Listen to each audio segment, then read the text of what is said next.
Hola, buen día. Hola, buen día. Hola, buen día.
Bueno, somos poquitos, somos 7, veo. Es un horario complicado, pero el tema que tenemos hoy, que es la clase 5, que son los puntos 1, 2 y 3 de la unidad 3, es la legítima hereditaria, los límites a la autonomía de la voluntad y la protección de la legítima. Esto es muy interesante porque los va a acompañar durante todo el desarrollo de su carrera. Esto es toda una evolución. Yo me imagino que ya a esta altura ustedes saben qué es la legítima hereditaria. Es el tema central del derecho sucesorio. No estaríamos sentados acá discutiendo los alcances de la ley si tuviéramos una legislación que no reconoce la legítima. Todo esto es una evolución. Yo les traje acá dos conceptos de legítima, uno de Pérez La Sala y el que a mí más me gusta, que es el que les voy a dar segundo, pero lo saquen de cualquier libro de texto, simplemente a los efectos de poder entender de qué estamos hablando. La legítima es una limitación legal, límite legal, y relativo a disponer por testamento o donación que lleva como consecuencia la reserva de una porción de la herencia o de bienes líquidos en favor de los legitimarios, de cuya porción puedan ser privados por justa causa de desheredación invocada en el testamento. Este es un concepto antiguo, ya no tenemos desheredación, vimos el otro día, pero sí nos marca Pérez La Sala, en este concepto, nos marca lo que es la legítima. La legítima es un límite legal relativo a lo que se puede disponer, siempre por actos voluntarios, entre vivos por medio de una donación, o mortis causa por medio del testamento, y lleva como consecuencia la reserva de una porción de la herencia. Una porción de la herencia o de bienes líquidos a favor de los legitimarios. La demafía, que es la que a mí más me gusta, dice: la legítima es un derecho de sucesión sobre una porción determinada del patrimonio del causante protegida por la ley. Entonces, ante este límite legal, que tiene caracteres que son los que fueron evolucionando, que ahora vamos a ver un poquito cómo es la legislación actual y cómo fue evolucionando. Los caracteres de la legítima son tres. La legítima es de orden público, esto está en el artículo 12 del Código Civil y Comercial de la Nación. Yo no se los voy a leer porque no tenemos tiempo, pero para cuando ustedes estudien, vayan a estas normas. El orden público hace que esta legítima sea imperativa, que no pueda ser cambiada por la voluntad de los particulares, no puede ser alterada ni afectada por la voluntad de los particulares. Otro carácter que tiene la legítima es que es irrenunciable. Esto lo vemos, este principio lo podemos ver en el artículo 2449, en el 2286, la irrenunciabilidad de la legítima, pero esto que yo les voy a contar, que estaría bueno que lo podamos ver en algún momento, es una norma que está en la parte de contratos, tal vez la hayan visto en contratos, que es el artículo 1010. El 1010 es no es una excepción, pero sí puede ser una mejora, poner un freno a esta legítima de orden público, porque acá la tensión es entre el orden público y la autonomía de la voluntad. Tenemos una legítima que es puro orden público, que es irrenunciable, como dicen el 2449, el 2286, y se atempera con la segunda parte del artículo 1010, que está en la parte de contratos, que son los protocolos familiares, que es una forma de poder pactar la continuidad de una empresa en movimiento, entre los futuros coherederos, aún estando en vida. Los futuros causantes, esto nosotros lo estudiábamos como pacto de herencia futura. Y sabemos que desde Roma el pacto de herencia futura está prohibido. Pero el 1010 lo acepta en determinados supuestos, que yo los invito a que después lo lean. Y otro carácter de la legítima es que la legítima es inviolable. La inviolabilidad de la legítima surge del 2447, en donde dice que el testador no puede imponer condiciones a la misma ni límites. Si lo hacen, esos límites o esas condiciones se tienen por no escrito. ¿Esto dónde lo vamos a ver? La inviolabilidad de esta norma, por ahí en las cláusulas de los testamentos, donde el 2447 le pone al juez esta pauta de interpretación de tener por no escrita las normas que violen la legítima.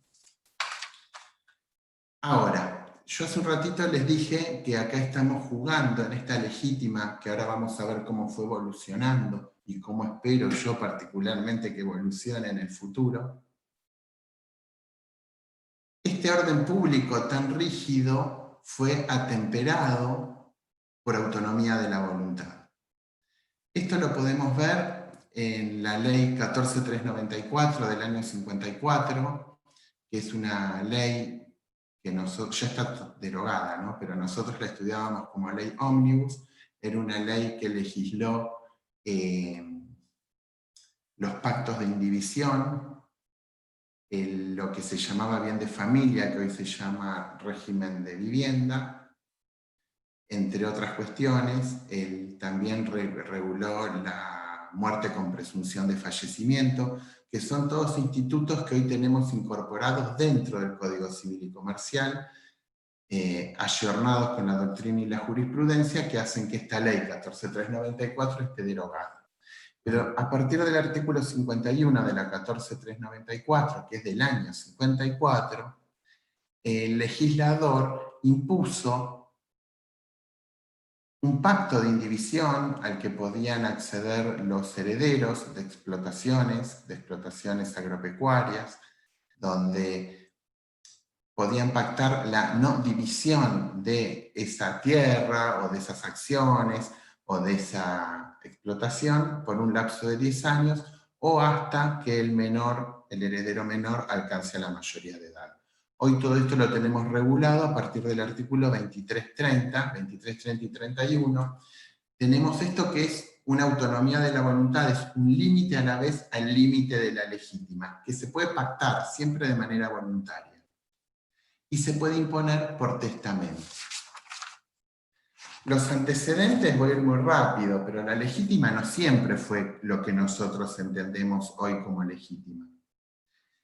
Esto nos remite a Roma. En Roma, esta potestad de disponer quién iba a ser el heredero la tenía el pater familia, y era quien decidía a quién beneficiaba con su voluntad.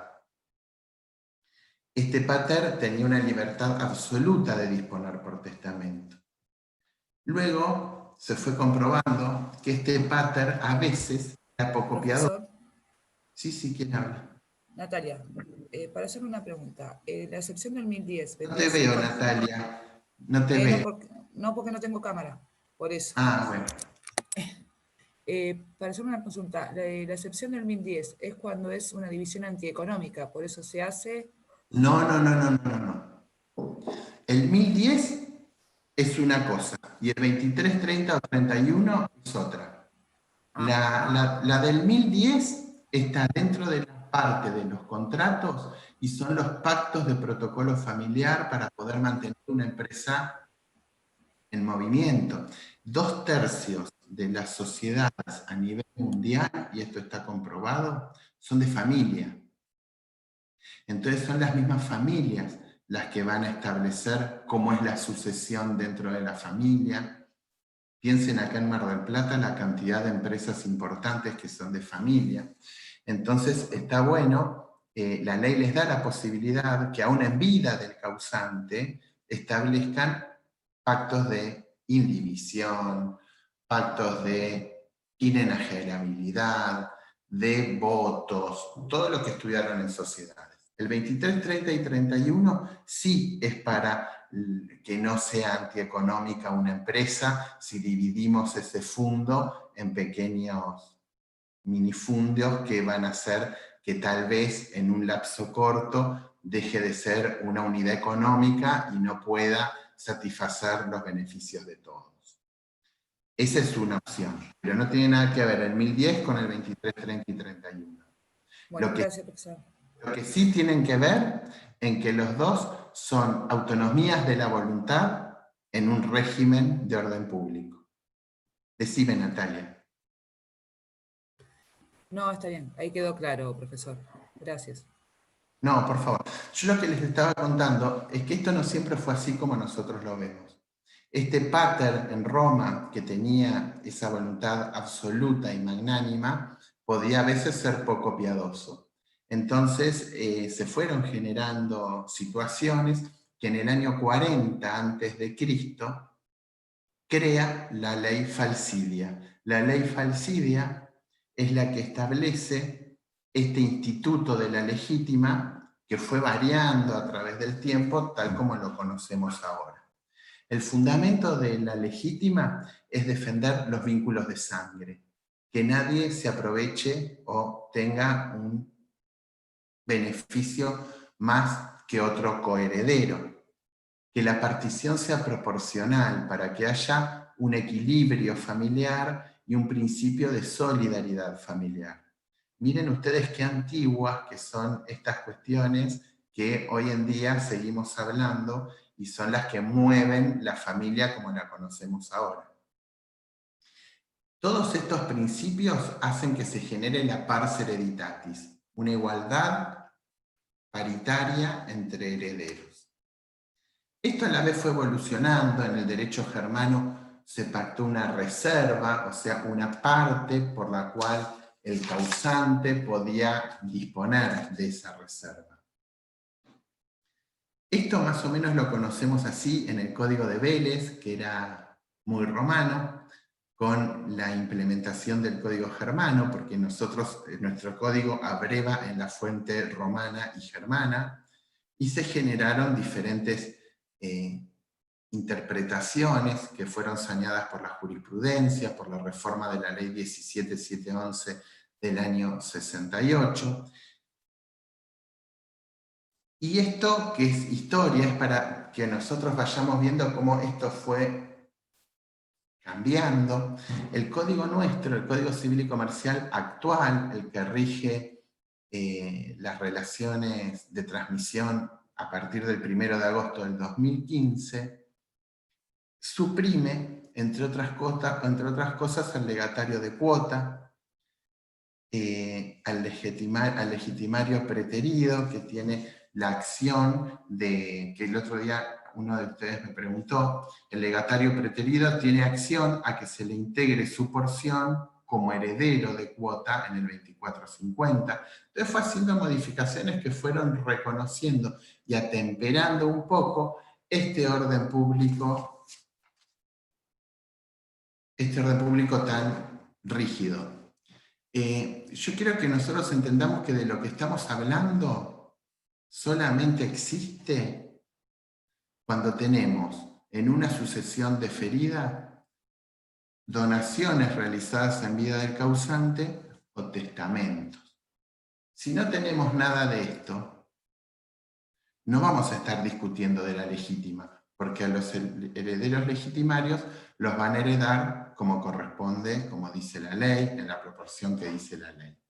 Esto lo estamos viendo cuando existen actos de la voluntad anteriores en vida del causante o también anteriores en vida del causante para que el testamento tenga efectos para después de la muerte.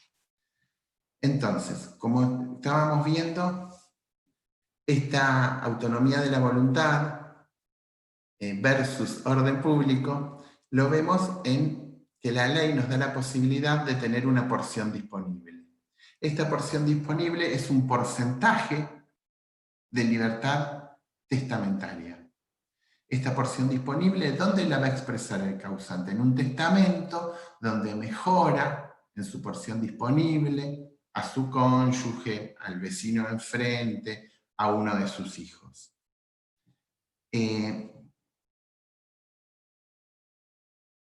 Esta porción disponible puede ser que sirva como mejora de terceros o de los propios herederos legitimarios, uno en particular. Y de no haber herederos legitimarios, acá se puede disponer del todo de la herencia. ¿Me siguen? La porción es solamente para cuando se tiene herederos legitimarios. Esa libertad testamentaria se llama porción disponible. Y cambió del Código de Vélez al Código Civil y Comercial. En el Código de Vélez, bueno, ustedes saben lo que vimos en la primera clase, tenemos un orden que es taxativo. Tenemos dentro de este orden descendientes, ascendientes y cónyuge. En el Código de Vélez, la legítima de los descendientes era de 4/5. Hoy es de 2/3. Y la porción disponible en Vélez era de 1/5 y hoy es de 1/3. Esto varía, porque antes se podía disponer de un 20% y hoy se puede disponer de un 33% si tenemos legitimarios. O sea, todo esto es una lucha. Es muy interesante leer el anteproyecto y leer los fundamentos. Y la lucha es entre sistemas como el argentino, que respetan la legítima, una legítima fuerte, otros sistemas que tienen una legítima inferior y otros que ya directamente no tienen legítima. Y nosotros transitamos por este camino, desde Vélez, en la actualidad, y lo que venga en el futuro. Yo particularmente espero que la institución de la legítima desaparezca, porque los principios de solidaridad familiar existen con o sin legítima, y en 150 años de Código de Vélez está comprobado que si un padre no quiere que un hijo lo herede, por más sistemas de protección que tengamos, lamentablemente no lo hereda.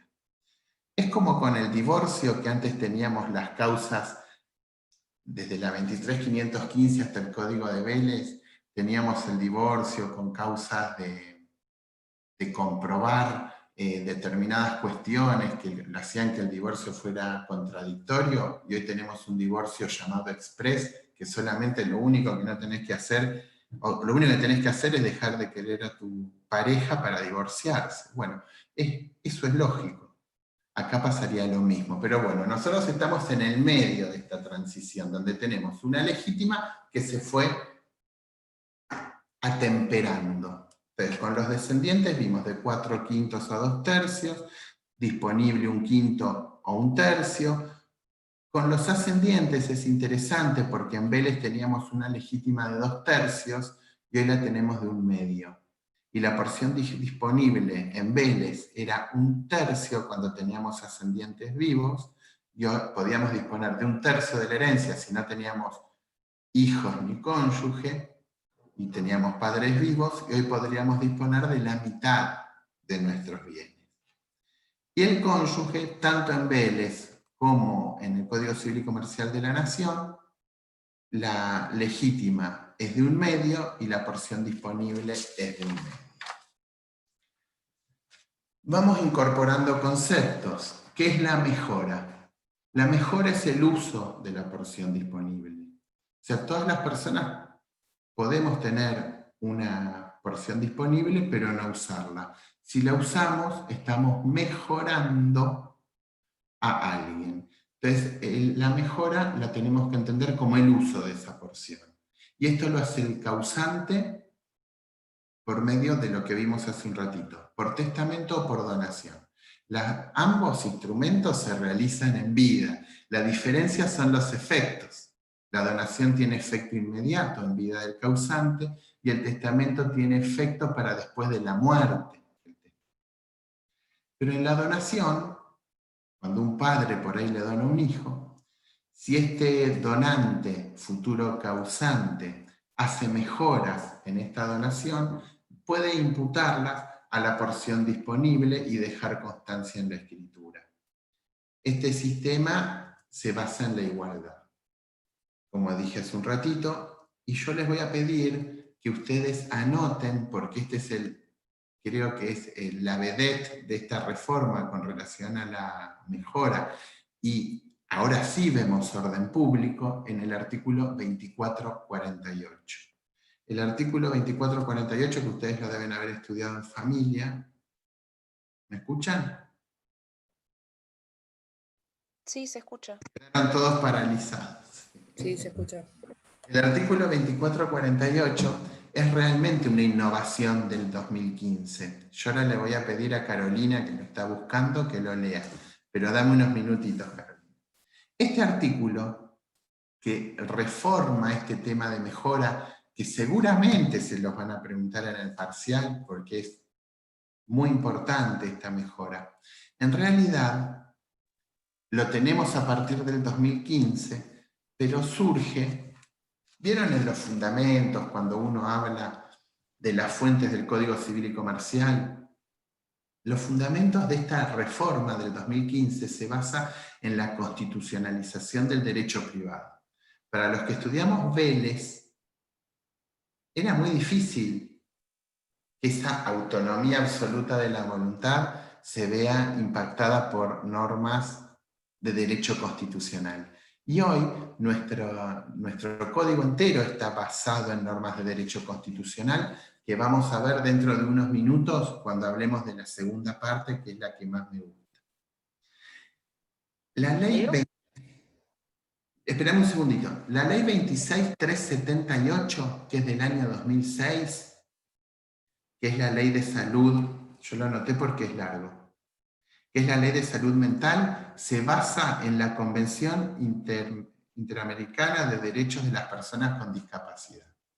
Esa ley fue adoptada, o sea, nosotros la reconocemos como supranorma a partir de la modificación de la Constitución del 2004, de 1994, y esta ley es del 2006, y la tenemos dentro del Código a partir del 2015. Es muy importante porque la consecuencia de esta incorporación es la protección de las personas con discapacidad. Y está dentro de la mejora en esta parte de la legítima, y tiene una mejora que es de 1/3 creado por ley. Ahora sí, Carolina, si podés leerlo.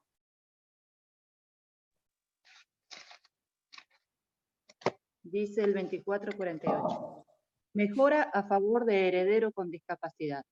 El causante puede disponer, por el medio que estime conveniente, incluso mediante un fideicomiso, además de la porción disponible de 1/3 de las porciones legítimas, para aplicarlas como mejora estricta a descendientes o ascendientes con discapacidad. A estos efectos, se considera persona con discapacidad a toda persona que padece una alteración funcional permanente o prolongada, física o mental, que en relación a su edad y medio social implica desventajas considerables para su integración familiar, social, educacional o laboral. Y ahí terminó. Bueno, gracias Carolina. El 2448 establece la posibilidad que tiene el causante, ya sea por medio de otros institutos que vamos a ver, como el fideicomiso testamentario, para beneficiar, mejorar esa mejora estricta que dice al ascendiente o al descendiente que tenga discapacidad. Establece quién es la persona con discapacidad y le da la posibilidad de mejorarlo con 1/3, más allá del 1/3 que tiene para la mejora que vimos hace un ratito en el 2445. ¿Me siguen?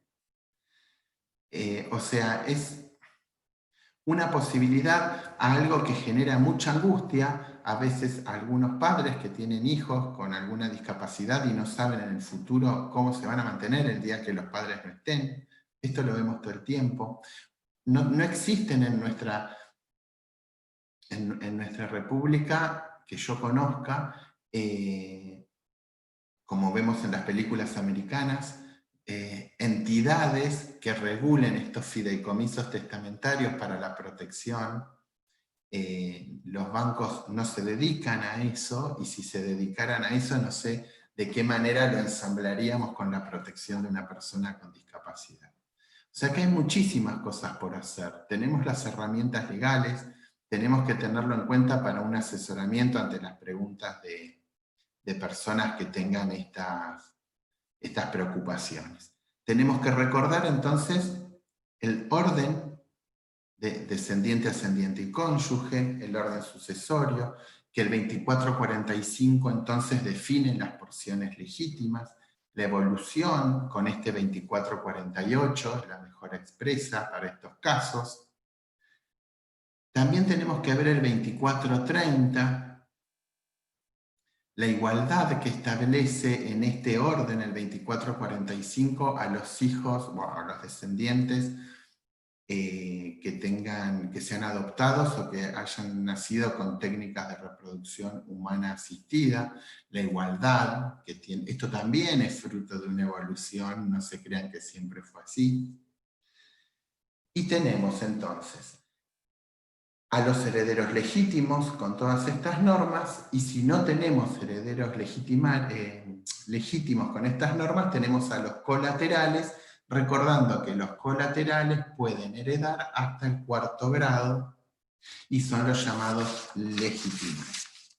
Entonces, ahora, como para empezar a volver a buscar todo este hilo del barrilete para tirarlo de vuelta, nosotros vemos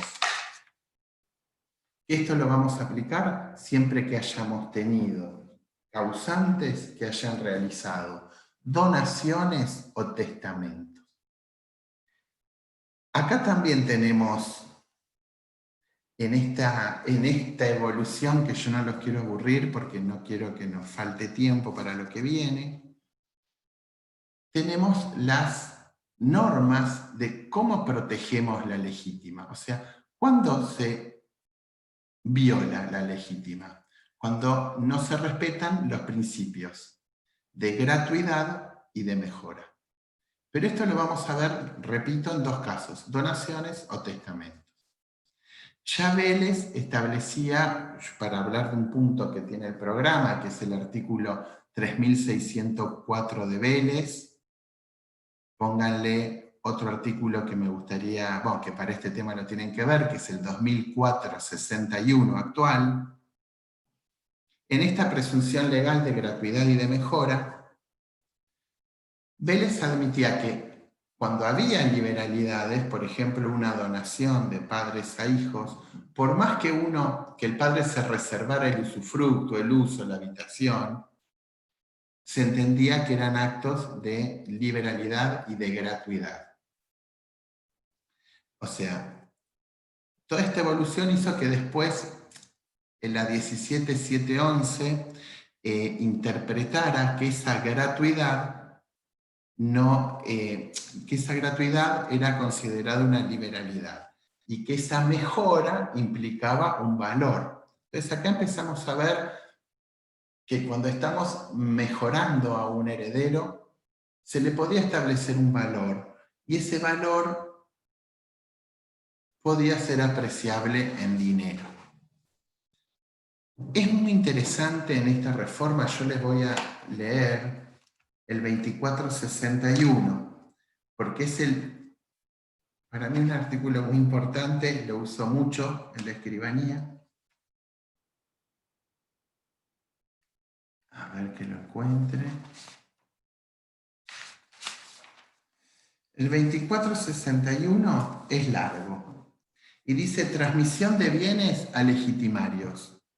Dice, miren lo importante: si por acto entre vivos, a título oneroso, el causante transmite a alguno de los legitimarios la propiedad de bienes con reserva de usufructo, uso o habitación, o con la contraprestación de una renta vitalicia, se presume, sin admitir prueba en contrario, la gratuidad del acto y la intención de mejorar al beneficiario. Sin embargo, se deben deducir del valor de lo donado las sumas que el adquirente demuestre haber efectivamente pagado. O sea, esta es la evolución del 3604. O sea, si bien en un principio se entendía que era gratuidad, después la 17711 entendió que esa liberalidad podía tener un monto. Hoy lo tenemos perfectamente definido en esta primera parte. La segunda dice: el valor de los bienes debe ser imputado a la porción disponible y el excedente es objeto de colación. Yo esto se los estoy leyendo como corolario al punto 4, que habla de las acciones de protección de la legítima. Pero miren lo importante de esta última parte, el último párrafo. Esta imputación y esta colación no pueden ser demandadas por los legitimarios que consintieron en la enajenación, sea onerosa o gratuita, con alguna de las modalidades indicadas. Todo esto a ustedes les parece chino ahora, pero se los voy a explicar para que lo podamos entender. Y esto nos pasa frecuentemente en la escribanía. Imagínense este caso: viene un padre y el padre le dona a uno de sus hijos. Tiene dos.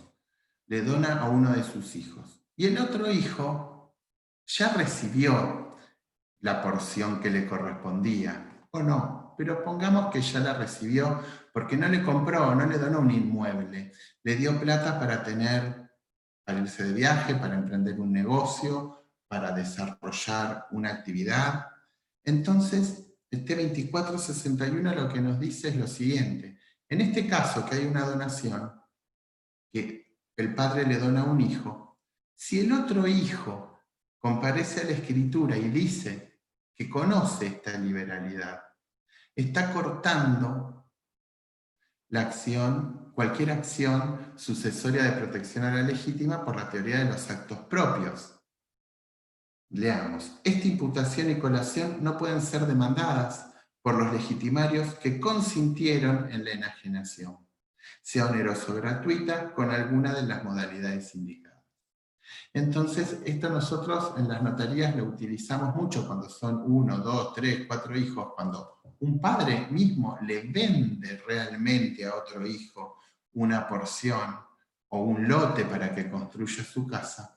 Nosotros los hacemos venir, si es posible, a todos los demás futuros coherederos a que consientan, que conozcan, que tomen conocimiento, que si tienen que decir algo lo digan ahí, para cortar cualquier eventual acción. ¿Por qué? Porque ahora dentro de esta misma página nos vamos a ir a la segunda parte de esta clase, que la verdad, un minutito, me comí. Cómo se calcula la legítima y el tiempo de calcular la legítima. Dice, a ver, bueno, ¿cómo se calcula la legítima? Como les dije hace un momentito, solamente se calcula la legítima cuando existen herederos forzosos. Si no existen herederos forzosos, legítimos, yo estoy con la denominación anterior. Cuando tenemos descendientes, ascendientes y cónyuges, si no la legítima no se calcula, se tiene de acuerdo al testamento o comparecen todos los legitimarios. ¿Cómo calculamos la legítima? El 2445 nos da las pautas de cómo calcular la legítima. Primero tenemos que sumar todo el valor líquido de la herencia. ¿En qué momento? A la muerte del causante. Yo el otro día escuché un ejemplo que está bueno, por lo burdo está bueno. O sea, y esto les va a pasar a ustedes, o sea, lo que vamos a ver hoy para ustedes va a ser de todos los días. Y esto ha sufrido una modificación, que es donde yo me quiero extender. Pero justamente escuchando algunas clases, en el modo y el momento de calcular la legítima se calcula al momento de la muerte del causante. No se calcula antes. Estando vivo, si el padre le dona un departamento a un hijo, no podemos decir, pero esto altera la legítima, viola la legítima, porque vos tenés nada más que este departamento. Bueno, para eso tenemos las normas de protección.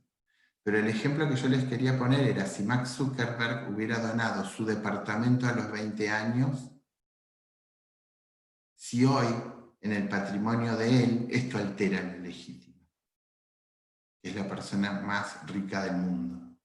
¿Entienden lo que les quiero decir? La imputación, el momento, es la muerte.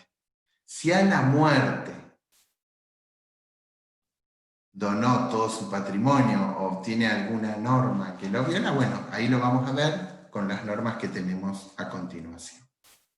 Entonces, primero, para calcular la legítima tenemos que sumar todos los bienes del patrimonio. ¿En qué momento? A la muerte del causante. Si este causante donó, la deducción se va a hacer de los bienes donados para el legitimario a la época de la partición, según el estado del bien al momento de la época de la donación. Esto que parece un trabalenguas es lógica pura. Si en el momento ponele que el papá de una de ustedes, estoy viendo a 4 mujeres, así que digo, el papá de alguna de las chicas les donó un departamento para que venga a vivir a Mar del Plata.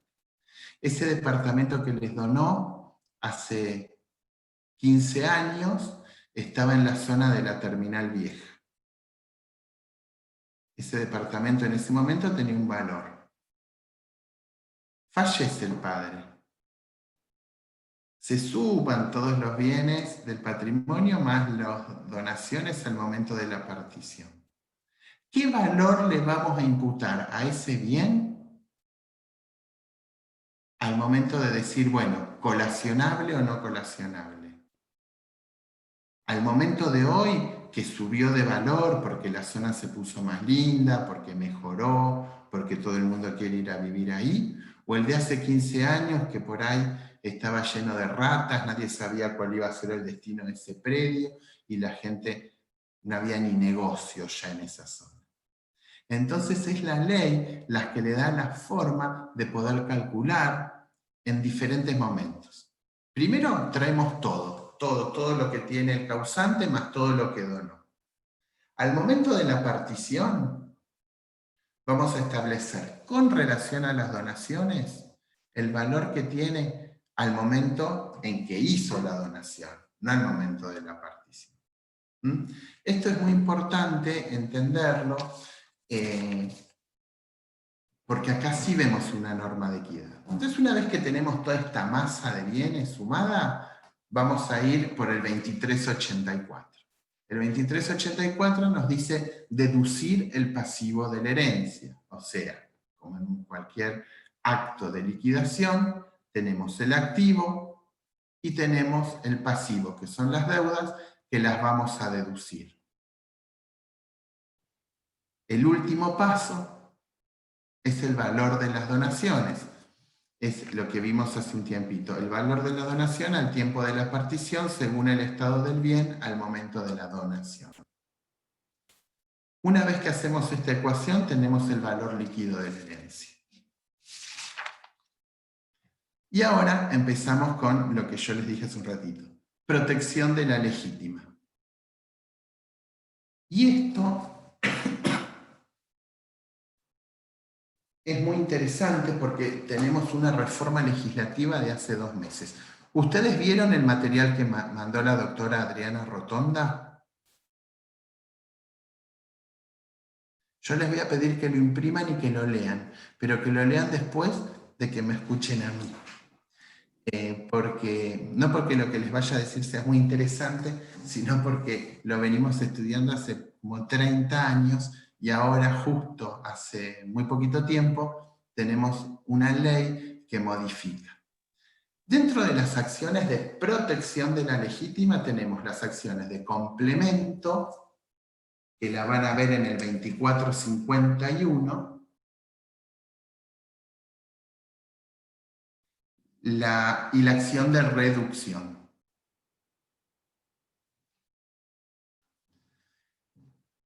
Y también tenemos la colación, ¿se acuerdan? ¿Saben lo que es? Yo había leído, Contame. había leído que, bueno, no sé si está bien, pero algo me acuerdo, cuando una persona, cuando un heredero obtiene una donación, esa donación tiene que entrar a la masa hereditaria. Perfecto. El valor. No es una acción la colación, es una obligación. Es una obligación del libro 2, que la tenemos en la parte de sucesiones y que la van a ver más adelante. Pero es la obligación que tiene el heredero de traer a la masa los bienes donados. Para hacer otra ecuación que nos dé una igualdad en el patrimonio. Decir, bueno, vos te llevaste el departamento, entonces hoy no recibís las vacas. Y si sobra, o ponés o sacás. Esa es la acción de complemento. Yo lo que quiero que veamos que tanto la de complemento como la de reducción que tenemos en el 24, 51, 52 y 53 son acciones personales. La colación es la acción que permite al heredero legitimario exigir que se traiga, es la obligación de traer a la masa. Y el complemento y la reducción lo que hacen es garantizar de los 3 caracteres que les dije al principio, la inviolabilidad de la legítima. Esa inviolabilidad la vamos a garantizar con la acción de complemento o de legítima. La de complemento es como la más inofensiva, pero es la real. Miren lo que dice el 2351. El legitimario a quien el testador le ha dejado por cualquier título menos de su porción legítima, solo puede pedir el complemento. ¿A quién? A los demás coherederos. Pero este no es el problema. El problema, yo les voy a hacer un poquito de historia, porque si no les cuento esto, que por ahí, que no es para el examen, es para entenderlo, porque si no, ustedes van ya tenemos la ley, que es la 27587, que modifica 4 artículos del código. En esto que subió Adriana Rotonda, está el texto de los 4 artículos modificados y hay diferentes visiones de la reforma. Esta reforma lo que hace es beneficiar a la sociedad toda, no a un sector en particular. Nosotros tenemos dentro de nuestra cultura de transmisión, podemos decir, tenemos a la donación como todo progenitor que tiene bienes, siempre quiere beneficiar a sus hijos donándole, como dicen ellos, en vida, no hay otra manera, donar los bienes a sus descendientes y reservarse el usufructo, el uso, la habitación, para tener el control, la explotación, el cobro de los alquileres o el uso y goce. Y esto está dentro del ADN en nuestra sociedad. Esto siempre fue así. Hoy es cada vez más común porque ya no existe tanto el tabú de poder hablar con nuestros progenitores y establecer un régimen de organizar cómo va a ser la sucesión. Por ahí lo que antes era imposible de hablar. Pero ¿qué pasa? Nosotros tenemos un contrato, porque vieron que todo esto que estamos viendo es cuando se difiere la sucesión, ya sea por testamento o por actos realizados en vida del causante. El que está en jaque es la donación. La donación es un contrato regulado en el libro 3 que está o estaba hasta el día de Navidad, hasta el 25 de diciembre, estaba muy mal visto. O sea, nuestra cultura de transmisión a título gratuito entre legitimarios o futuros legitimarios, de padres a hijos, que es la habitualidad, el 99% de las donaciones, lo teníamos en Vélez de una manera, de Vélez del 1 de agosto del 2015 al 25 de diciembre del 2020, de otra manera, y a partir del 25 de diciembre del 2020 en adelante, de otra manera. Y esto es fundamental justo para lo que ustedes están estudiando. Y tiene que ver con el efecto repersecutorio de la acción de reducción. Esto que les estoy nombrando y parece muy difícil, en realidad, a ver, yo acá me anoté. La necesidad de la protección de la legítima que vimos hasta ahora, que son sus caracteres inamovibles, esta necesidad de protección de la legítima la tenemos que analizar por medio de principios constitucionales, de normas constitucionales, que a partir de la reforma del 2015 tenemos en todo nuestro ordenamiento. Yo voy a cerrar esto para que no se me mezcle, porque tengo más machetes. Hay diferentes fallos que establecieron que hoy tengamos, miren que justo, plena pandemia, tenemos la modificación. Esta modificación de los 4 artículos, que se basa en precedentes constitucionales, de quitarle efecto repersecutorio a la acción de reducción, empieza en un fallo que yo creo que alguna vez lo mencioné acá, que es de 1912, que es de la Corte, el fallo Scari con Pietranera, que es un fallo que da el puntapié inicial a esto, pero que en realidad no tiene mucho que ver, pero que dio origen a toda esta doctrina, porque se basa en acción de colación, pero ahora estamos viendo la acción de reducción. Esta acción es esta reducción, o sea, lo que hizo es que la donación como contrato saliera del comercio por el efecto repersecutorio, basado en normas que ustedes estudiaron en Civil 1, que es la Nemo Plus Iure, que en Vélez lo teníamos de manera rígida. Yo se lo voy a... porque yo ya no me acuerdo más los artículos. A ver. Entonces, esta reforma, acuérdense, 27.587 modifica los artículos. 2386. Estos son muy importantes porque si yo estuviera en clase tendría un pizarrón y se los podría mostrar más claro. 2386, 24, 57, 58 y 59. Eso que tienen en el código, táchenlo y busquen los artículos nuevos, porque cambia sustancialmente. Esta reforma que llega a esta sociedad en realidad es un logro social. ¿Por qué?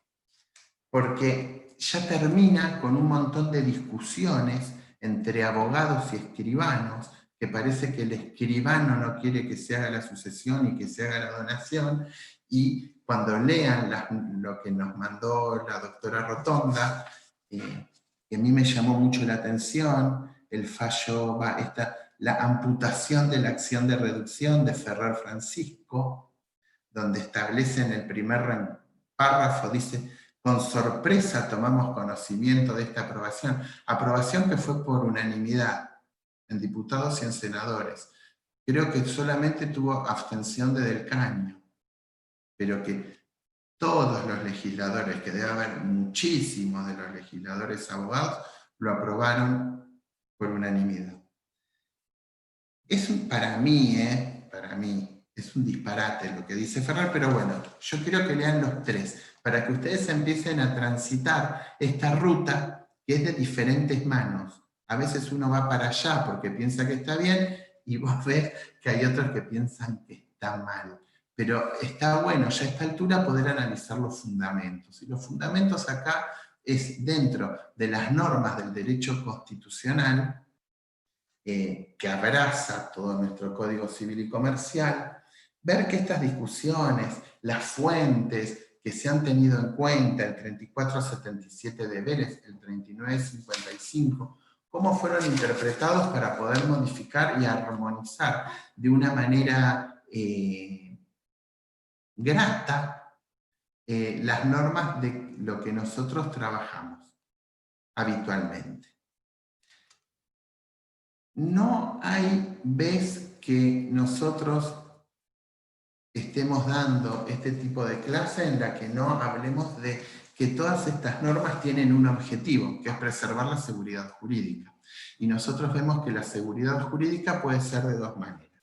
La seguridad jurídica estática. La seguridad jurídica estática es la Nemo Plus Iure, que es el viejo 3270, y en la actualidad es el 299. A ver, vamos a ver.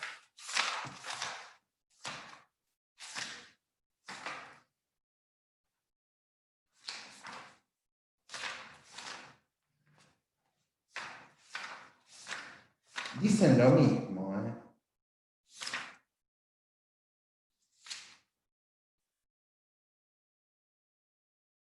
No. 399. Regla general, 399. Yo ya me agarró grande la reforma y no me acuerdo los números. El 399, que es igual al 3270 de Vélez, dice: nadie puede transmitir a otro un derecho mejor o más extenso que el que tiene, sin perjuicio de las excepciones legalmente dispuestas. Esa es la seguridad jurídica estática. Nadie puede transmitir a otro, menos un derecho de propiedad, y esto permanece igual. La seguridad jurídica dinámica es tener en cuenta la agilidad negocial, la seguridad en las transacciones, la circulación de los bienes, la necesidad de que esos bienes circulen.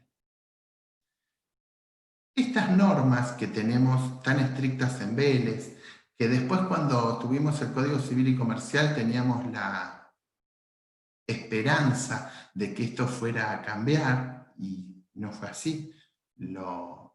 Esta acción de reducción se extendió, y ahora les voy a contar un poquito cómo.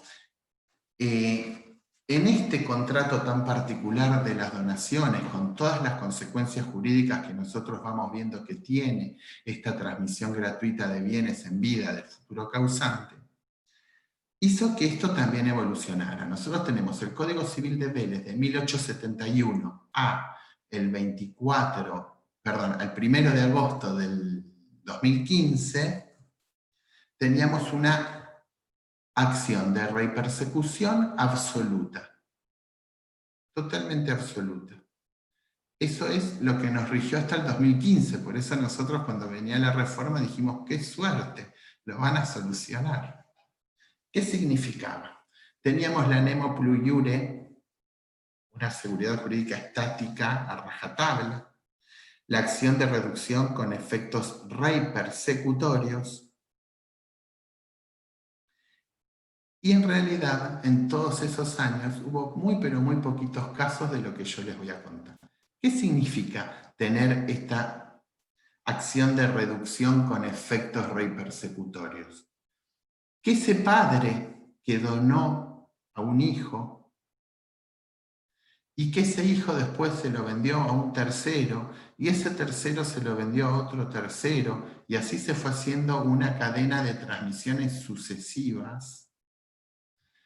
Esas transmisiones que tenían como origen una donación, una transmisión a título gratuito, podían o estaban manchadas de esa sospecha de que podía ser repercutida la cosa si el día de mañana cualquier heredero preterido o cualquier heredero que tuviera, no sé, que quisiera o que tuviera derechos a ejercer esa acción de reducción, pudiera ir contra toda la cadena.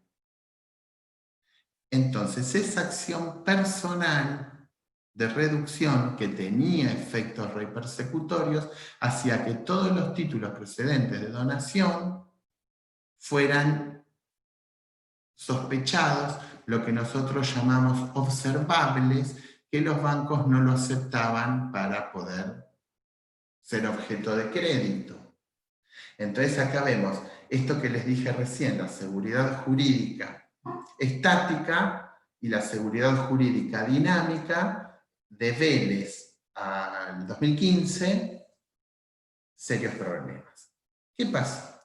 Se interpretó que la donación de padres a hijos no era objeto de repersecución ni de reducción, porque los hijos podían traer esos bienes en colación, y así la doctrina, atado con alfileres, por lo menos desde que yo empecé a trabajar hasta el 2015, las donaciones de padres a hijos no eran o eran aceptadas dentro de la seguridad jurídica dinámica para la transmisión. No así la donación a terceros no legitimarios. ¿Me siguen hasta acá?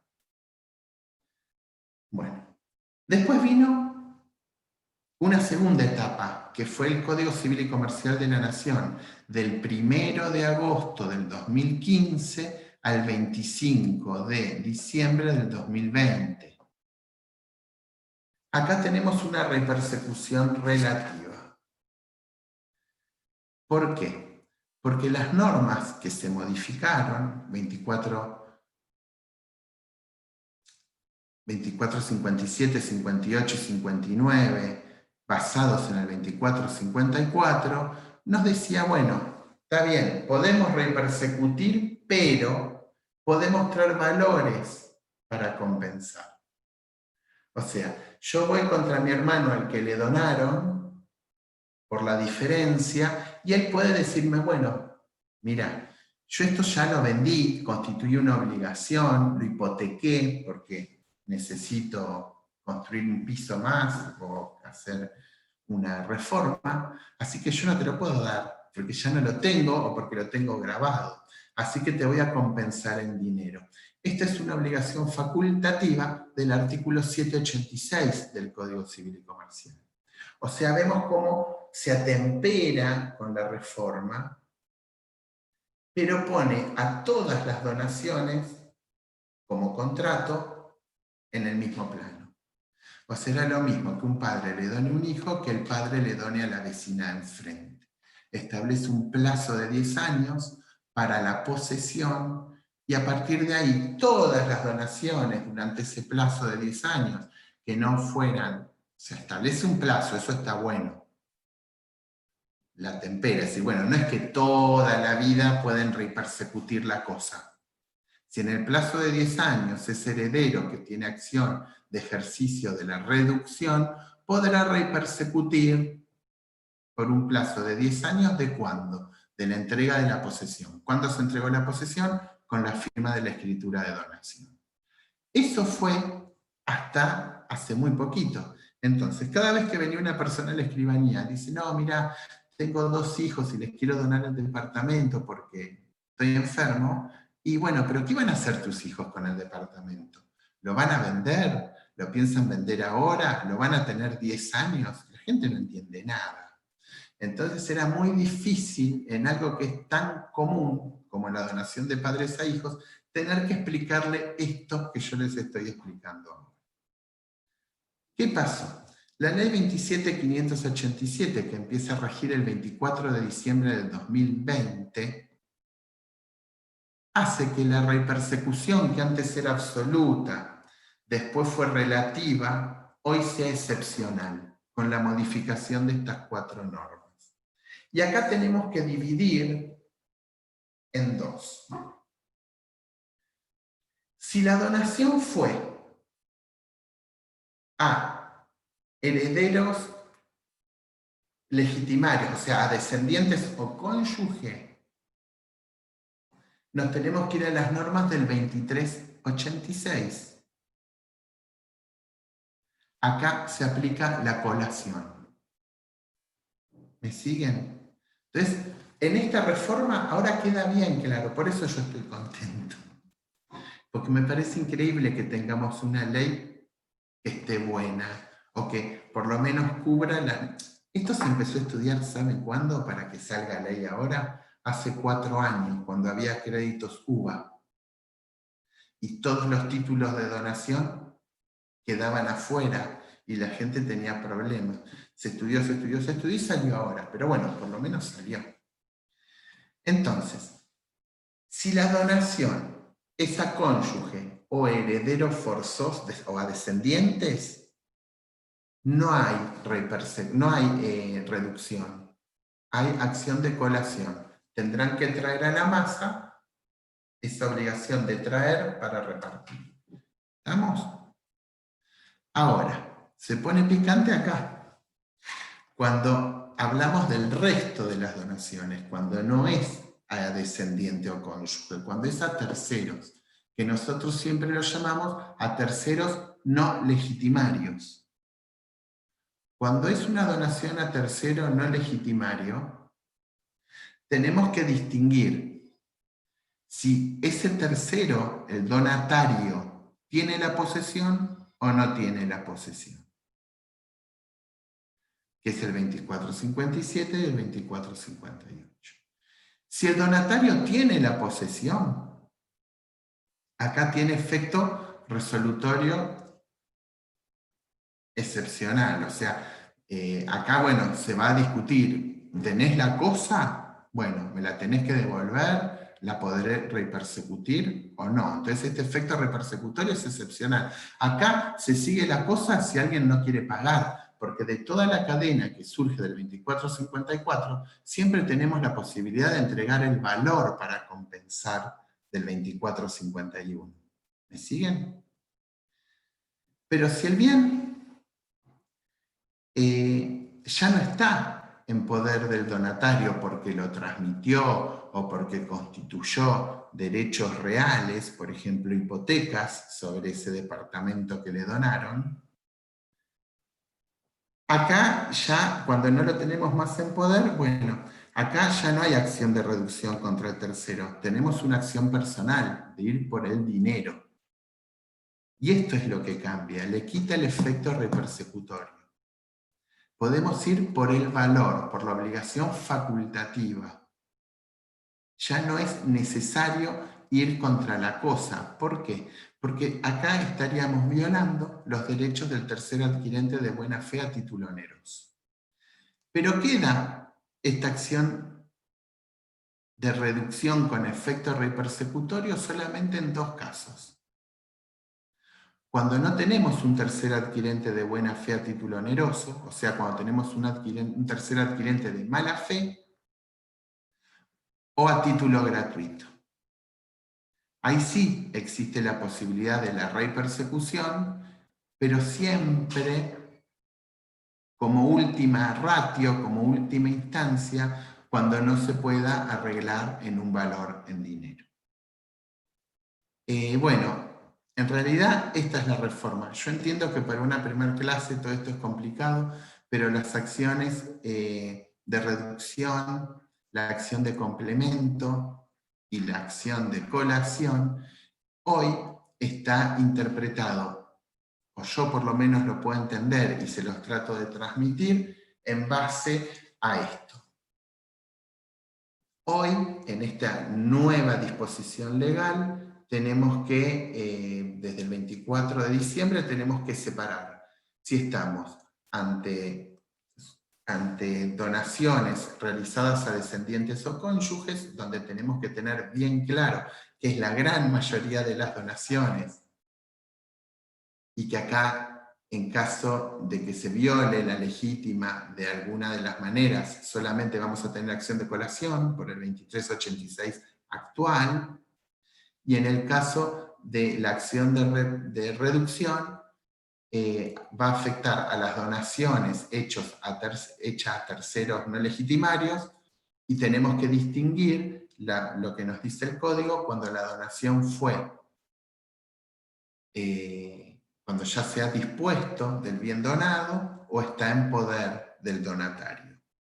Y después tenemos que tener en cuenta, también con el 2459, para qué casos la acción de reducción seguiría vigente el efecto repersecutorio cuando la transmisión fue a título gratuito o cuando la transmisión fue realizada de mala fe para perjudicar a un heredero. Entonces, bueno, esto es más o menos todo el punto 3 y 4 de esta unidad. Doctor, Sí, digan. yo tengo una consulta. Sí. Si el causante no tiene ascendientes, descendientes ni cónyuges, y la donación se la realiza a algún pariente de cuarto grado, ¿también tienen lugar estas acciones? Bueno, en realidad no, porque ¿cómo dispondría esa persona que no tiene ascendientes, descendientes ni cónyuges? ¿Con una donación o con un testamento? Nosotros lo que, en estos casos que vos decís, no te veo. No tengo cámara, doctor, disculpe. No tenés cámara. ¿Cómo es tu nombre? Néstor Roto. Bueno, Néstor, mira, esto que vos preguntás, en realidad es más común de lo que parece.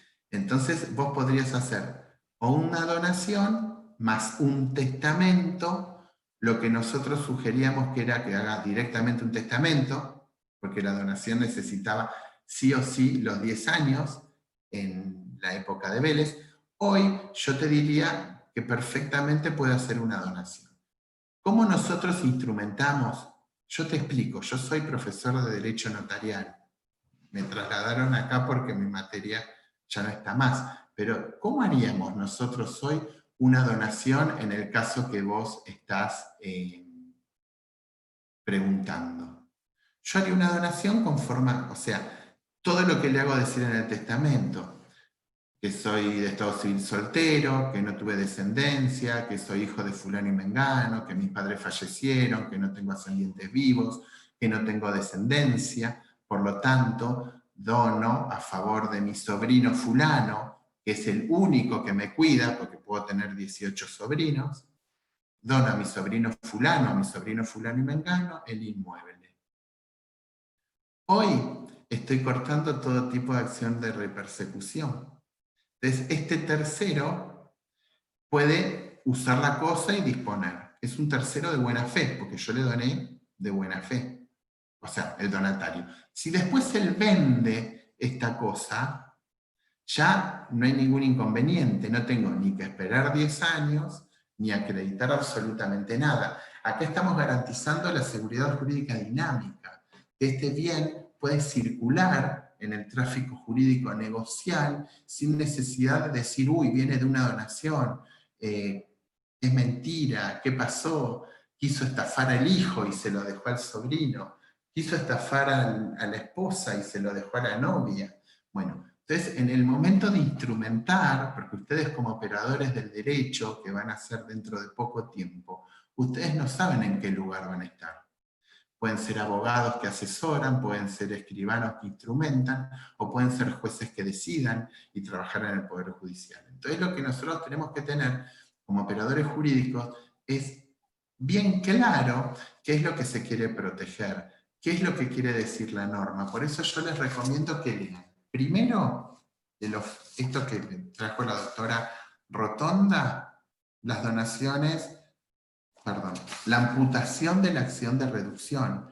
Vos lees esto y decís, ¿cómo puede ser que la acción de reducción se amputó? En 150 años fueron muy poquitos los fallos de repersecución real. Si tuviéramos tiempo les diría, busquen. No hay, porque siempre se terminaron arreglando en valor. Profe, ese material igual en el campus yo no lo veo. Ay, yo vieron que tenemos un chat. Tenemos un chat, ¿verdad? O yo me confundí. Ah, en el TAT lo subieron, yo porque no lo vi, por eso le pregunto. Yo porque como no leo de mi teléfono, que es muy chiquito, imprimo todo. Entonces, si no, no lo puedo leer. Búscalo, si no, le decimos a la doctora que lo vuelva a subir. No, en el campus no está, profesor. Yo ¿Cómo? recién ingresé. En el campus no está. Yo recién ingresé nuevamente para ver si estaba subido y no. No está. Natalia, ¿qué tal? Sí. Voy a hacer que se lo suban porque esto sí es necesario leerlo. Un momento. Las modificaciones a las normas relativas, donde lo van a tener las normas como quedan, de la 27587, y por último lean las donaciones realizadas a descendientes y cónyuges de Solari y Néstor. Con esto que yo les expliqué, y esto que ustedes van a leer, van a entender esto a la perfección. Bueno, yo ahora les digo que lo suban o veo si lo puedo subir yo, para que ustedes tengan tipo un resumen de esto que acabamos de ver. Esto es muy nuevito, así que lo tienen que leer de ahí. No hay nada, no hay nada de nada, pero con cómo quedan redactados los nuevos artículos y esta pequeña evolución que hicimos para ver por qué se modifica. Que a mí la verdad me sorprendió, porque yo estoy más preparado siempre para recibir malas noticias que buenas, y esta fue una buena noticia.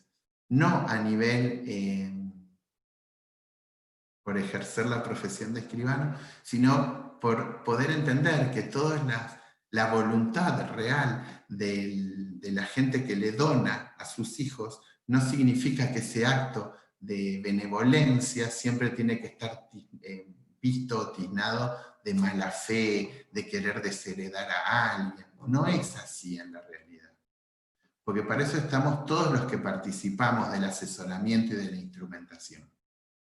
Así que bueno, yo voy a ver cómo hago para subirles este material para que lo puedan ver y nos vemos el lunes que viene. Y cualquier duda, me escriben y me preguntan. Buenas Gracias. Hasta luego. Igualmente. Gracias, Profesor, profe. hasta luego. Adiós. Gracias.